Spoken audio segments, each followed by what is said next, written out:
Hello everyone, I am Sachidanand, a student of class 9 from Sachidanand Gyan Bharti Model School.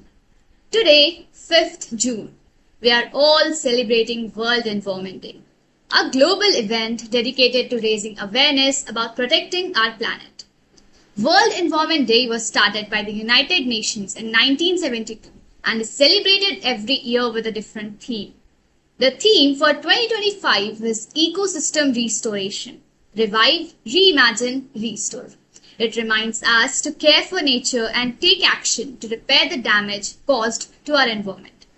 Yesterday, I had the opportunity to attend an online seminar on World Environment Day, organized by the Department of School Education and Literacy, Ministry of Education from Government of India, with the campaign for Ek Ped Maa Ke Naam.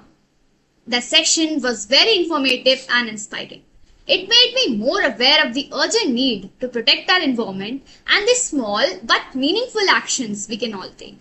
Today, I would like to share with you some of the important lessons and ideas that I learned from the webinar. This webinar brought together many distinguished speakers. Some of them included Shri Kartikeya V. Sarabai, Director of CEE, Dr. Amarpreet Duggal, and Dr. Sanjay Jaikumar, among others. It was heartening to see how